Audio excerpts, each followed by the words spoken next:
Het belangrijkste nieuws van Curaçao in het Nederlands. Extra Journaal.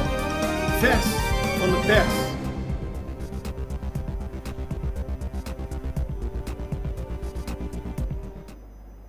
Welkom bij Extra Journaal. Fijn dat u weer kijkt. We hebben het belangrijkste nieuws uit Curaçao voor u op een rijtje gezet. En we gaan zo met het nieuws beginnen. Maar na de aflevering van de advertentie hebben we ook nog wat meer achtergrond voor u. Laten we beginnen met het belangrijkste nieuws. Bewakers SDKK ontevreden. Bewakers die gisteravond aan het werk waren bij het Centro de Detención de Curaçao hebben de vakbond NAPB erbij geroepen. Ze voelden zich niet veilig op de werkvloer en dat lag onder meer aan het feit dat er te weinig mensen in de avondploeg zijn ingediend. Dat zorgt voor onveilige situaties, zo zeggen de bewakers, en ze wilden dat de NAPB een kijkje kwam nemen. Na enig overleg is voorzitter Thaise Isidora Loanju een kijkje gaan nemen en heeft met de bewakers gesproken. Ze zal ook verder met de directie spreken om te kijken wat er aan de situatie kan worden gedaan. Een bezoek aan Curaçao is voor Venezolanen niet eenvoudig. Dat schrijft vandaag de Extra. En die haalt die wijsheid uit de Venezolaanse krant, waarin wordt gezegd dat er veel voorwaarden zijn voordat Venezolanen naar Curaçao kunnen komen. Er moet een visum worden aangevraagd, er moet een geldig paspoort kunnen worden overhandigd. Er moet een bewijs worden overhandigd dat mensen voldoende financiële middelen hebben. En dat zorgt er allemaal voor dat tot nu toe de komst van Venezolanen, want zoals u weet sinds begin deze maand is die mogelijkheid er om hier naar Curaçao te komen, dat veel Venezolanen daar nog niet aan kunnen voldoen. Belastinginkomsten blijven stijgen. Heugelijk nieuws voor de minister van Financiën, Javier Silvania, want de belastinginkomsten op Curaçao blijven stijgen. In het eerste kwartaal van dit jaar is er in totaal 566 miljoen gulden belasting binnengekomen, 566 miljoen. Dat is veel geld. Als je het vergelijkt met 2022 is dat 11 miljoen meer dan vorig jaar. Tijdens de coronajaren 2020 en 2021 bleven de belastinginkomsten achter.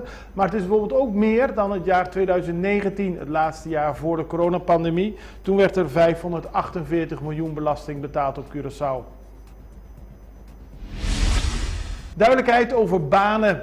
Quincy Girigori, parlementariër en leider van de partij PAR, wil dat er een spoedvergadering komt in de centrale commissie van het parlement, waarbij gesproken gaat worden met de directie van Curoil en Refineria de Curaçao. Op die manier wil Girigori erachter komen hoe het staat met het creëren van banen rond de raffinaderij. Volgens hem heeft het parlement behoefte aan meer informatie. Later in deze uitzending ziet u een kort interview met Quincy Girigori.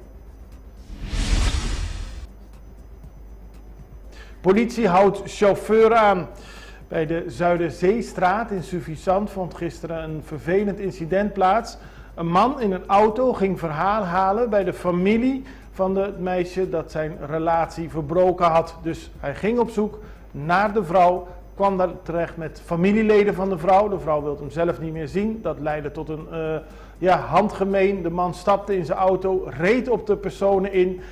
Raakte daarbij onder meer een voet van een van de familieleden. En uiteindelijk beschuldigde hij iemand ervan hem geslagen te hebben. Uiteindelijk leidde dat ertoe dat de chauffeur en de man die geslagen heeft door de politie zijn meegenomen. Speeltuin in Coraspech in slechte staat. Het is een treurig zicht. Een mooie speeltuin in Coraspech wordt niet onderhouden. Dat leidt ertoe dat het gras hoog groeit en dat de speelapparaten niet meer veilig zijn voor de kinderen. Het is een klein nieuws wellicht, maar voor de omgeving erg vervelend. De Extra besteedt er vandaag aandacht aan. Bid op Carifta 2025. Ironetti Copra, de organisator namens de Curaçaose Aquatics Foundation, kijkt terug op een zeer geslaagde Carifta 2023. 26 records zijn gebroken in het zwembad van SDK en dat is heel veel. En er waren heel veel deelnemers. Het is dus geslaagd. En nu wil Curaçao een bid doen op de organisatie van Carifta 2025. Zoals bekend heeft Curaçao dit jaar de organisatie overgenomen van St. Lucia, die het niet meer kon bolwerken. Maar voor 2025 wil Copra goed voorbereid zijn en Curaçao weer van haar beste kant laten zien. Dit was het belangrijkste nieuws. We gaan over naar de reclame. Kumisabodia com option de 2 breakfast combo de Subway. Si awe botingana de kumisabodia com 6-inch com webo kukeshi, ibo coffee of thee de barista, of 6-inch com keshi, webo of ham. Tambe com thee of coffee de barista. Esse takeda nabo. Passa no Subway e compra de nos breakfast combo. Check nos Facebook page of website subway.cv.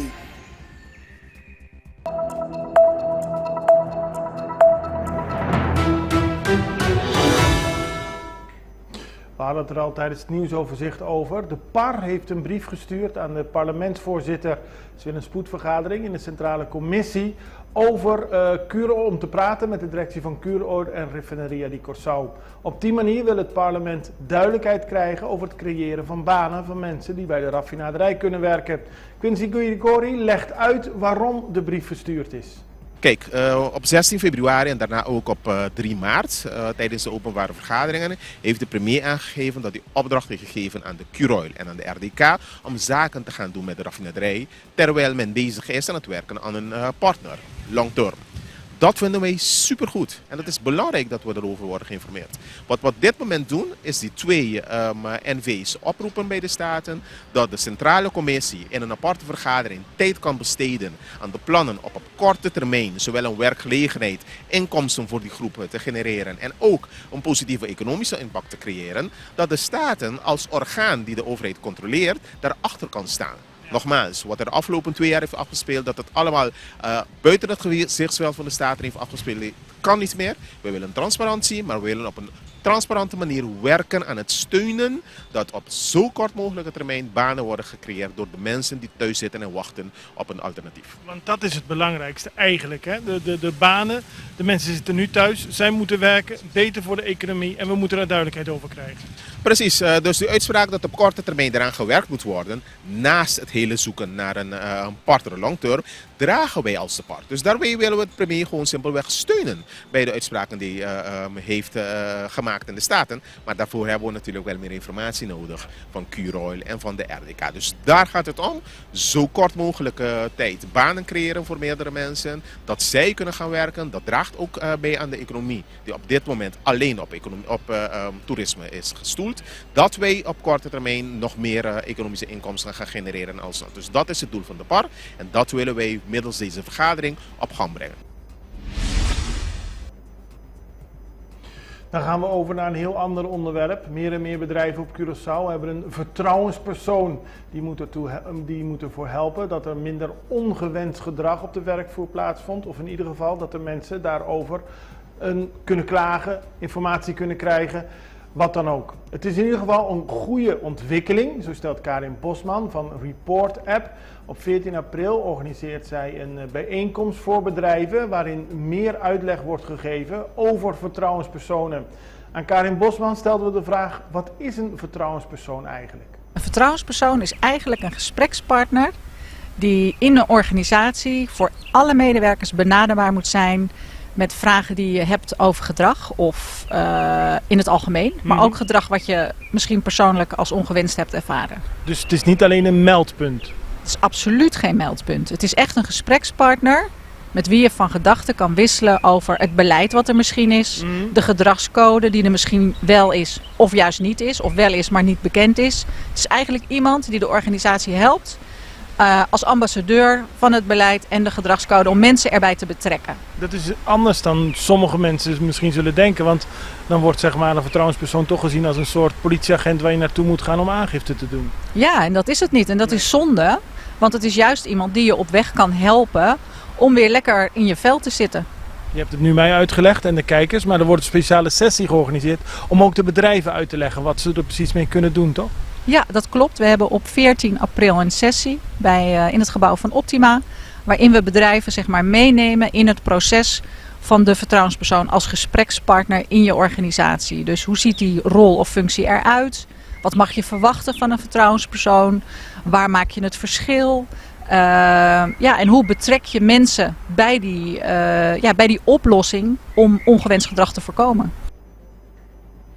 Sinds 2015 komt Karin Bosman naar Curaçao om onder meer advies te geven over het tegengaan van ongewenst gedrag op de werkvloer.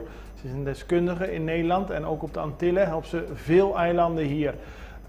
Aan haar de vraag wat er is veranderd in de afgelopen jaren op Curaçao en of er meer sprake is van een beter beleid om ongewenst gedrag tegen te gaan. Als je ziet wat er op Curaçao is gebeurd in de afgelopen jaren, is er meer aandacht voor het tegengaan van ongewenste gedrag op de werkvloer? Ja, absoluut. Ik zie een hele mooie en positieve ontwikkeling. En daar kunnen we echt trots op zijn. Ja. En hoe komt dat? Omdat de angst voor het onderwerp wat afneemt door ook de bewustwording. Hè? Dus soms is het ook gewoon fascinerend of interessant of belangrijk genoeg om erover in gesprek te gaan met elkaar. En dus mensen zijn er minder bang voor. Goed zo. En dat in gesprek gaan, dat is het belangrijkste eigenlijk. En daar heb je die gesprekspartners voor nodig. Succes. Ja, dankjewel. 14 april is de bijeenkomst met meer informatie over vertrouwenspersonen. En daarmee zijn we aan het einde gekomen van Extra Journaal. We hebben u weer op de hoogte proberen te brengen van het belangrijkste nieuws van Curaçao en doen dat morgen weer. Tot die tijd wens ik u een hele prettige paasvakantie, een voortzetting van de paasvakantie. Tot morgen, tot ziens. Dag.